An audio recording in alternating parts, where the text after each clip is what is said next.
You wake up and feel the day already pulling you into motion.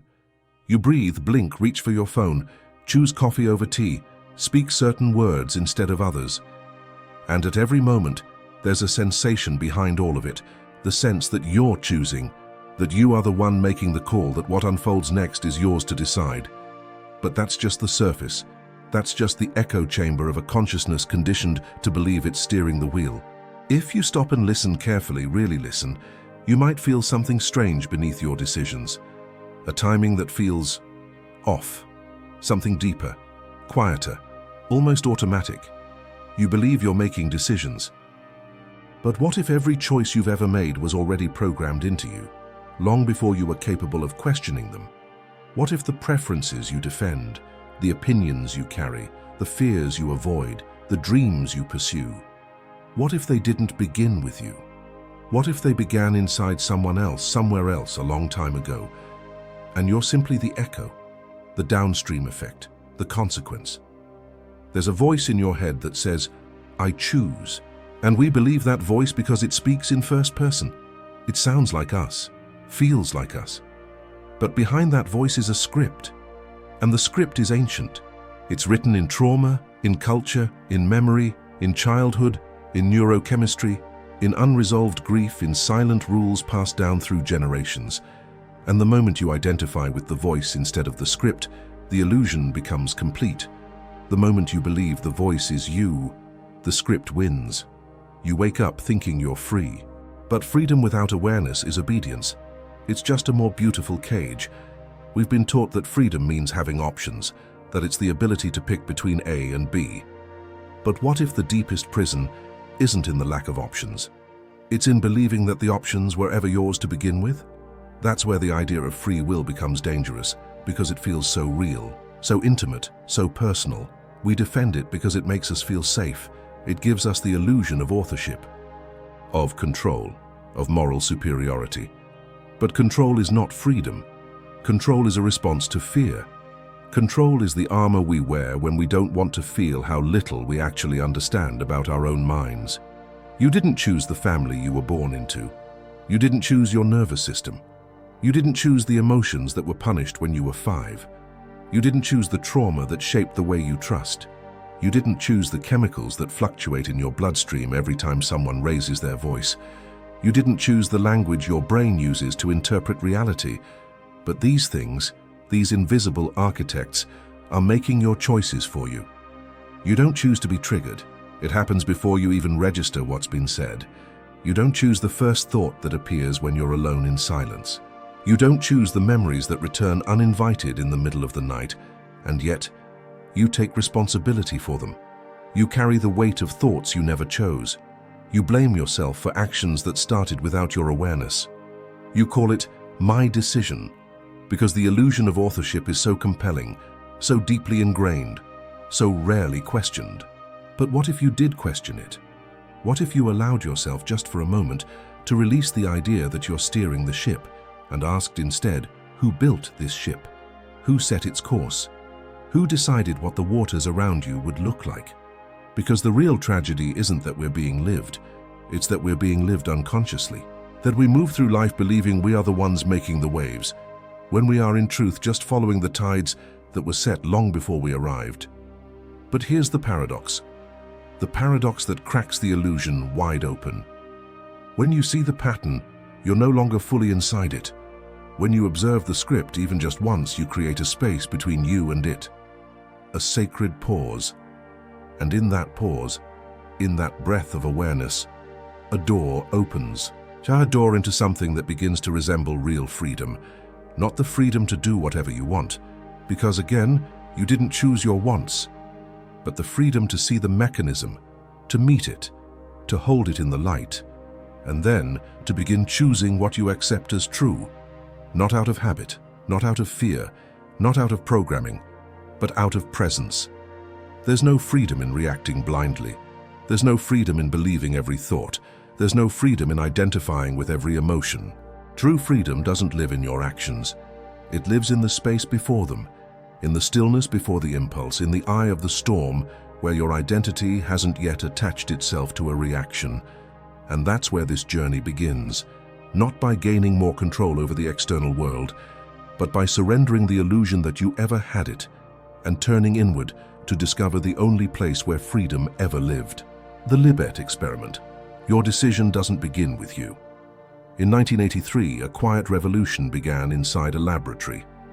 Neuroscientist Benjamin Libet, armed with electrodes, curiosity, and a single question. When does a decision really begin? Set out to measure the invisible space between thought and action. What he discovered would send shockwaves through science, philosophy, and consciousness itself. His experiment was deceptively simple. Participants were asked to flex their wrist whenever they felt like it. No instructions, no pressure, just choose a moment. At the same time, they watched a dot moving on a screen and were told to note the exact position of the dot when they became aware of their intention to move. While this was happening, electrodes recorded brain activity with precision. What the data revealed was stunning. Before the subject consciously decided to move, before they even felt the urge, their brain had already begun the action. The signal to move, known as the readiness potential, appeared about 550 milliseconds before the movement, while the conscious intention appeared only 200 milliseconds before. In other words, the brain had already initiated the movement before the mind believed it had made a decision. By the time you say, "I decided," your brain had already started without you. And if the brain begins the process before your awareness arrives, who's actually deciding? Is the self an observer, a commentator, a storyteller narrating after the fact? This experiment shattered the idea that consciousness is the starting point of action. Libet had found a glitch in the narrative of free will, a biological delay that revealed something uncomfortable. The conscious mind is not the initiator, it's the witness. It arrives late, explains what already happened, and claims ownership as if it were there from the beginning. But it wasn't. Most people hear this and recoil. It's threatening. We want to believe we're in control, that the voice in our head is the driver, not just the tour guide. But the data doesn't lie. The body moves before the mind agrees. The process begins in silence, in the black box of the unconscious, and only later does the ego show up and say, "That was me." And Libet wasn't alone. His work was replicated, expanded.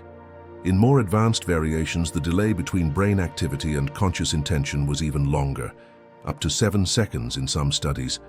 7 full seconds where the brain was preparing an action the subject believed they were just about to decide. Think about that. How much of your life is being authored before you even know it? How many choices are responses written into you by forces you cannot see? And what if this isn't just about wrist movements, but about arguments, relationships, life-changing decisions, addictions, desires, dreams? Even Libet, faced with the implications of his own research, tried to find a loophole. He proposed what he called the veto power, the ability to stop an action at the last second, even if it had already begun. A final moment of conscious control. But what if even the veto is predicted? What if your veto of the action was already in motion before you were aware of that too? Where is your freedom then? The truth is difficult to swallow, but it's a key that unlocks a deeper door. The idea of free will as conscious control over our actions begins to dissolve under the microscope. But that doesn't mean you're powerless. It means you've been looking for power in the wrong place. Not in the moment of the decision, but in the identity that precedes it. Not in the finger that moves, but in the field that determines why it moves in the first place. Because if every action starts before awareness, then the question is no longer, "Did I choose this?" The question becomes, what part of me made the choice before I arrived? And if you want to reclaim your life, not just as something you live through, but as something you live from, you must go to the level beneath choice, beneath action, beneath thought, to the realm where identity is shaped, to the frequency where assumptions are made, to the space where what you are decides what you do, and not the other way around. Sam Harris. You can do what you want, but you can't want what you want. The thought arises, "I want to change my life." And it feels like that thought came from you, that you generated it, summoned it, crafted it with intention. But take a moment. Did you truly choose to want that? Did you decide to want change? Or did the thought simply appear fully formed inside your awareness, like a notification on a screen you didn't program? This is the core of Sam Harris's argument, a philosopher and neuroscientist who has made it his mission to expose the illusion of the self as an author. He doesn't say you don't act, you clearly do. He doesn't say you don't think. Your thoughts happen all day long.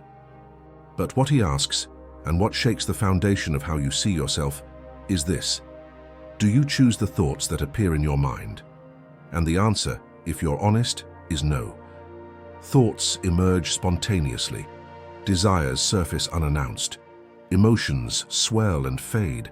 Ideas interrupt your silence without permission. And the very fact that you can observe them means you are not creating them. You're receiving them. You can do what you want. But can you want what you want? Can you choose to desire differently from scratch with no prior influence, no memory, no trauma, no programming? If you trace any desire back far enough, Harris says, you'll find something you didn't choose. You want to be healthy. Why? Maybe because you've been sick. Maybe because you watched a loved one suffer. Maybe because society told you health is worthy. Did you choose those impressions? Did you choose the parents you had? The culture you were raised in? The dopamine feedback loops wired into your brain over years of reward and punishment? No. You inherited the system. You live inside a machinery of conditions, emotional, social, neurological, genetic, that shape what seems like choice. But when you zoom out, it's not really choice.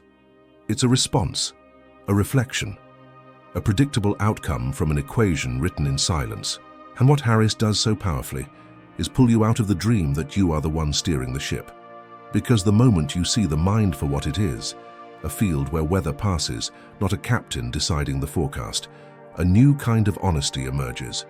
You wake up from the dream of authorship, not because you lose yourself, but because you finally see the self for what it really is. Not a creator of thoughts, but a witness of them. Not a generator of will, but a vessel where will is revealed. You don't know what your next thought will be. Try. Sit still and try to summon a specific next idea. You can't. It comes when it wants to, or not at all. That means the most intimate part of your experience, your inner voice, isn't under your control. And this shatters the myth of the rational actor, the myth that you are a sovereign chooser in a field of options. Because if you're not choosing your desires, then what part of you is truly free? Some find this terrifying. The ego resists. It clings to the narrative of the self-made being, the commander of inner forces. But liberation lives on the other side of that resistance. Because once you admit you're not choosing your thoughts, you can also admit you're not your thoughts. You're not trapped by them. You're not defined by them. You are the sky, not the weather. The screen, not the text.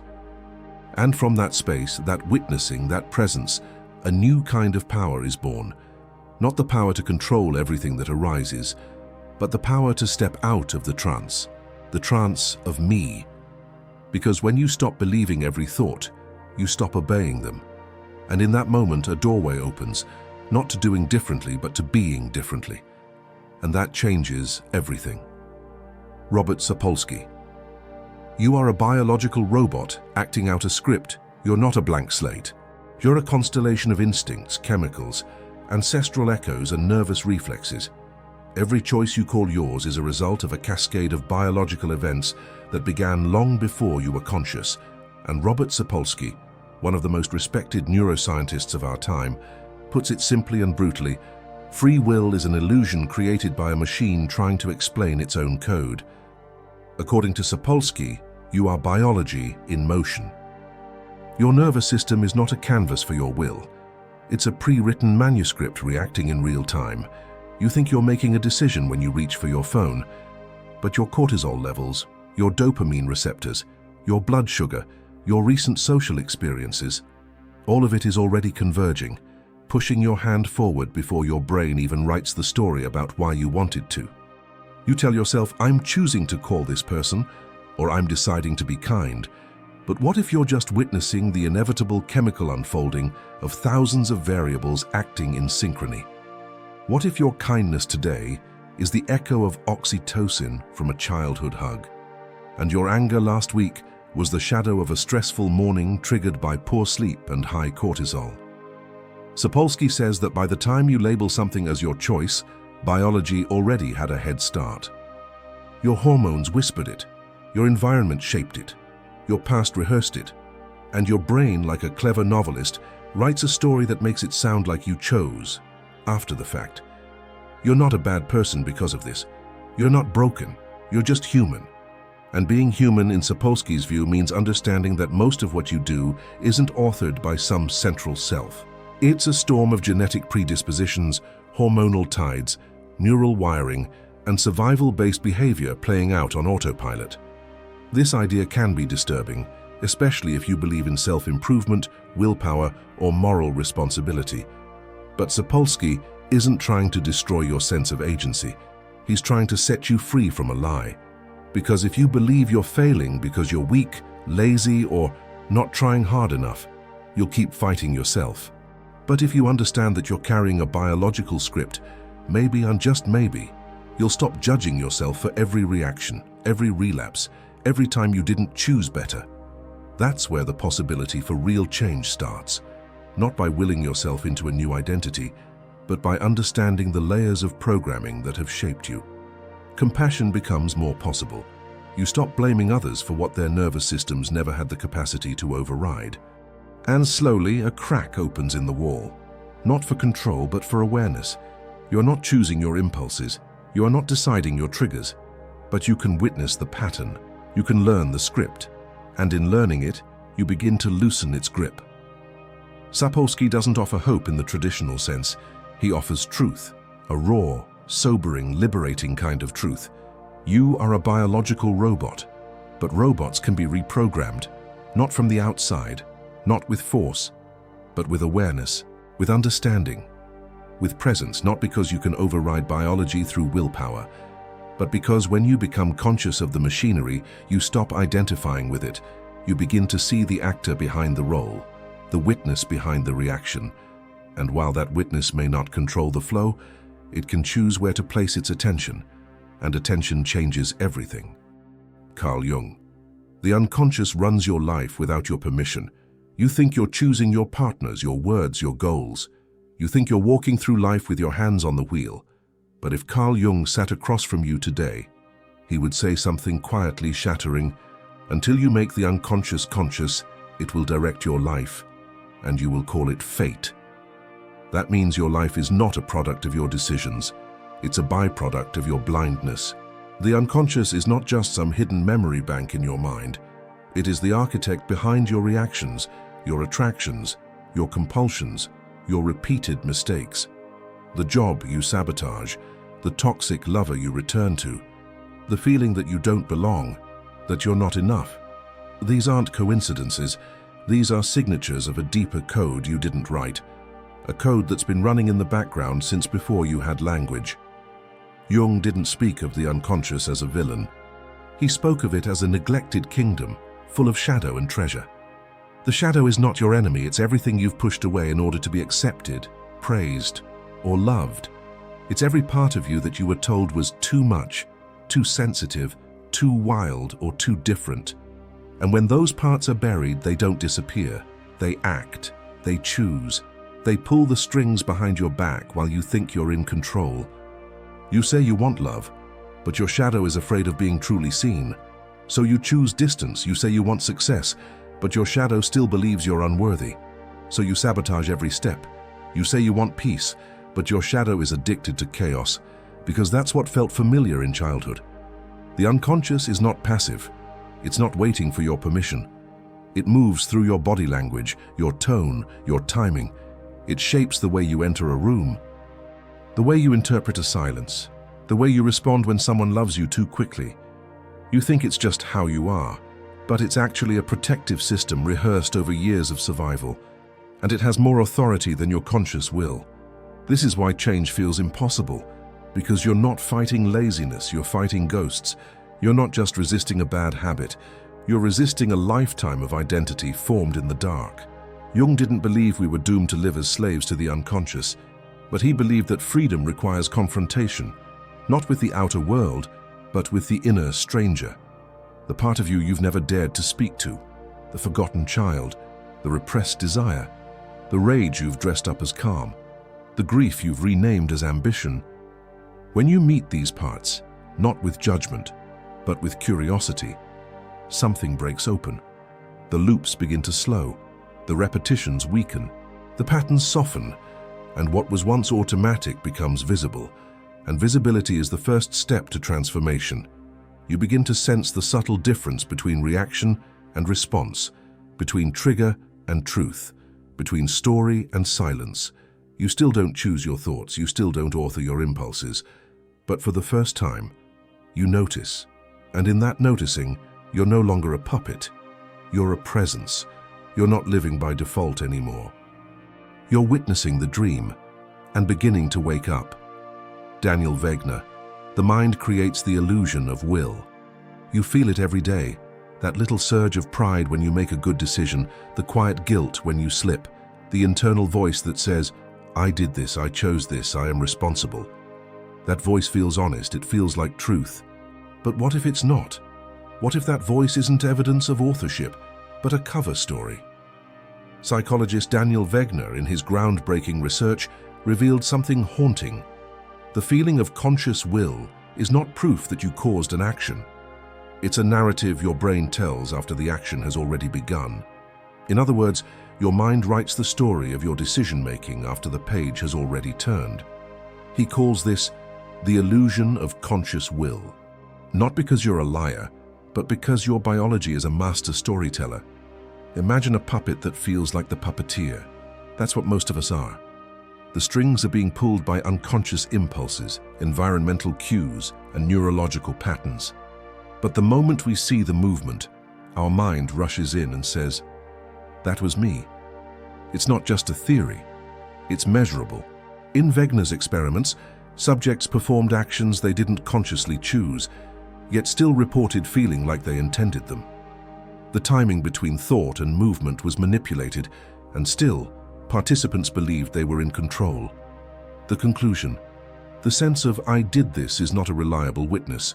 Your conscious mind is not the CEO giving orders. It's the press secretary explaining what just happened. You think you're choosing to raise your hand, but the neural activity began before you were aware of the impulse. You think you're deciding to leave a relationship, but that decision formed deep in the emotional brain before your rational mind caught up. And once you notice the action, your inner narrator scrambles to assign meaning. I felt like it. I knew it was time. I decided. The truth is, you're not the commander, you're the commentator, and that changes everything. Because if you're not the cause of your actions, if your will is reconstructed after the fact, then what becomes of responsibility, of guilt, of praise? What becomes of morality if most of what we call choice is just biological and social momentum? Wegner didn't argue that we're doomed. He argued that we're deceived by a mind that evolved not for truth, but for coherence. The illusion of agency helps us function. It keeps us sane. It gives society a structure. But it's a mirage, and a useful one, yes, but still a mirage. And once you see that, really see that, a quiet grief might pass through you. Grief for the version of you who believed they were in charge. Grief for all the self-blame, all the shame, all the times you thought you should have known better, when in fact your brain was always 5 steps ahead of your awareness. But there's also relief, because if the self is a construct, you can stop trying so hard to control every thought. You can stop punishing yourself for every reaction. You can stop obsessing over why you didn't do better. You didn't fail. You were simply late to your own story. And now that you're awake to the script, you have a chance to trace it, question it, even rewrite it, not by force, but by seeing clearly. Because real power doesn't come from clenching your fists and trying harder. It comes from surrendering to the truth. And the truth is, you were never in control of your actions, but now perhaps you can be present with them. What's left of you? The question that shatters the ego. If your body moves before your mind decides, if your thoughts emerge from silence and not intention, if your will is a late arrival, not the cause, then who or what is the you you've always believed in. This is not a riddle, it's a rupture, a crack in the mirror of identity. And once it begins, once that question forms in your mind, not just as philosophy but as a felt experience, everything starts to unravel, not in chaos, but in clarity. You were never who you thought you were. Because what's left, if you strip away the illusion of authorship, if you're not the thinker of your thoughts, if you're not the decider of your actions, what remains? Silence, presence, awareness. Not the one who does, but the one who notices. This is the moment where the ego recoils. It will rush in with answers. You're still in control, it screams. You can still change your life, it pleads. Because if you are not in charge, then the entire structure of guilt, effort, pride, punishment, reward begins to fall. And the ego doesn't survive collapse. It survives certainty. It survives the illusion of control. But something deeper, something eternal, awakens in that collapse. A strange peace. When you stop fighting for authorship, a quiet space opens. You begin to realize you were never the actor on the stage. You were the screen where the play was projected. And that realization is not resignation. It's liberation. You're free, not to do, but to see. To observe without judgment, to feel without flinching. To watch your thoughts as they come and go, not as their prisoner, but as their witness. This doesn't mean you become passive, it means you become real. Because the self you thought was choosing was just a mask, a useful, fragile construct made of memory, language, trauma, and expectation. It's a character the mind created so life would make sense. But the true you, the one untouched by narrative, has no name, no past, no agenda, only presence. And in that presence, a deeper intelligence stirs. Not the intelligence of logic, but of being, of quiet knowing, of subtle alignment with something far beyond the brain, something older than thought, more vast than emotion. This is where awakening begins, not with the acquisition of knowledge, but with the death of assumption, when all the I should haves and why didn't I's fade into silence, and all that remains is the breath, the stillness, the open space. So ask again, what's left of you if not the thinker? Listen carefully, not for an answer, but for what remains when the question dissolves. Neville Goddard's hidden definition of free will. Most people define freedom by their actions, the freedom to go, to say, to leave, to try. But Neville Goddard shattered this surface definition with a quiet revolution. He said, your true free will isn't in what you do. It's in what you accept as true about yourself. Every outer action is just the echo of an inner assumption. You don't act first and then become, you assume, and then reality moves to mirror it. You've been taught that your power lies in effort, discipline, grinding your way toward a goal. But Neville said the opposite. Your life is a mirror, not a machine. It reflects back the image you hold in consciousness, not what you try to be, but what you assume you are. That assumption is the seed. Every relationship, every opportunity, every obstacle, every word you speak grows from that. Here's the mystery. You cannot control the thoughts that appear. You cannot force emotions into alignment, but there is one sacred space where your will is supreme, the moment you identify. I am poor, I am unwanted, I am broken, or I am healing, I am chosen, I am abundance. That's it. That's the axis, the core. The only true lever you can pull in the machinery of your reality. And once you pull it, once you assume that new identity, the world rearranges itself, not to obey your wishes, but to reflect your being. This is not imagination in the childish sense. It's imagination as a causal force, imagination as the architect of experience. Neville called it the only redemptive power in man. Because when you imagine something with conviction, when you feel the truth of a new identity, it plants itself in the subconscious, and the subconscious obeys without hesitation, not because it's magical, but because it's mechanical. Your external life is downstream from your internal identification. The reason most people feel trapped is because they try to act differently without becoming different. They chase new results while clinging to old self-concepts, but no amount of action can override identity. You can't fake frequency. Neville didn't ask you to work harder. He asked you to be still, to go into the silence and declare, "I am," and then to allow the world to reflect that declaration, not instantly, not always predictably, but inevitably. This is not philosophy. It's physics of the soul. There is no real free will in reaction. There is no real control in the flow of thoughts.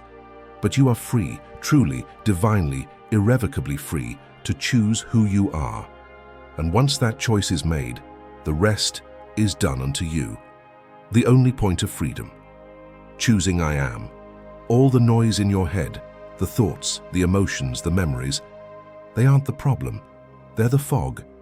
The real problem is that you believe the fog is you.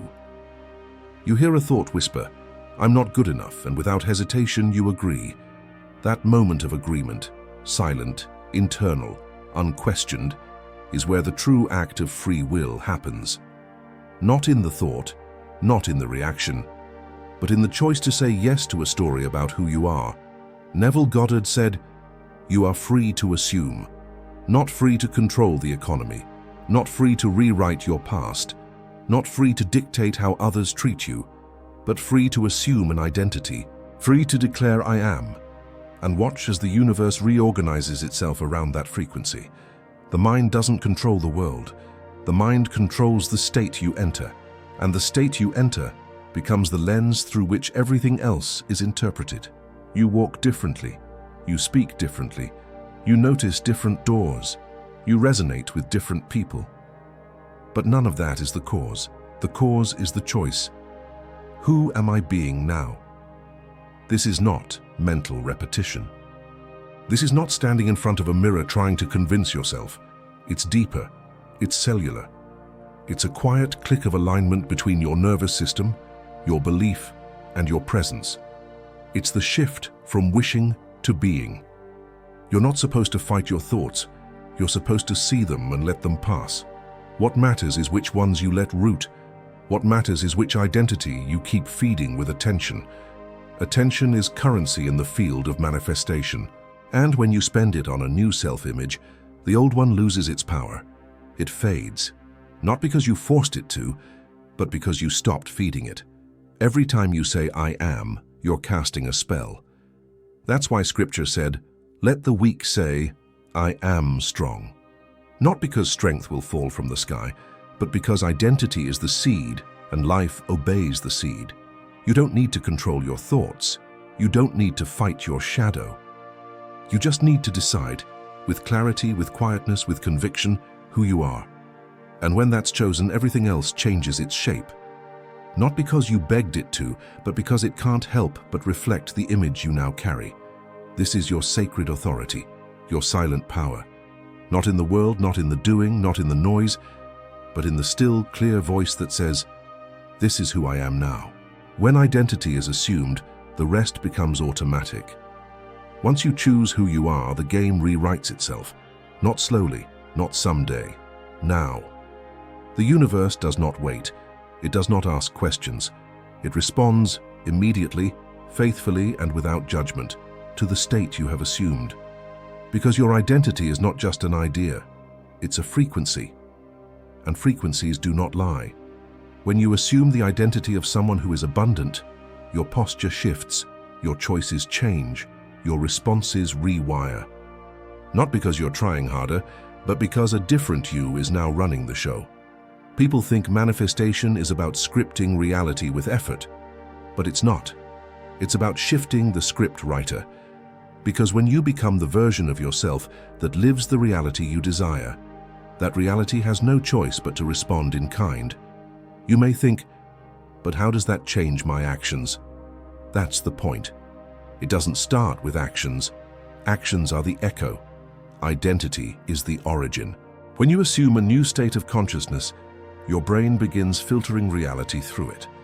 Your reticular activating system starts ignoring what's irrelevant to your new self-image and highlights what matches your assumption. Not because you made a list of goals, but because you no longer see through the same lens. Neville said, "You are not choosing what to do, you are becoming what must be done." And that distinction changes everything. You don't have to think about how a confident person behaves. You'll behave confidently because you are that person. You don't need to force yourself to speak up, take action, or believe. Those things unfold automatically once the identity is assumed. That's the secret. Manifestation isn't effortful, it's natural, but only when you stop trying to fix reality and start becoming the version of you that doesn't need to. It's like switching characters in a story. A character who is unloved will attract situations that confirm abandonment. A character who is chosen will magnetize connection. The events are different, not because the world changed, but because the role changed, the beingness changed, the signal sent into the field changed. And so the field reflected something else. You are not here to chase what's already yours. You are here to assume it, to inhabit the state of the one who already lives it. And from that place, everything you do, every word you speak, every coincidence that finds you, is perfectly aligned. So stop trying to create outcomes. Start embodying origins. Because when you become the source of a new pattern, you won't need to control the dominoes. They will fall in ways you could never predict, but always in service to the state you now carry.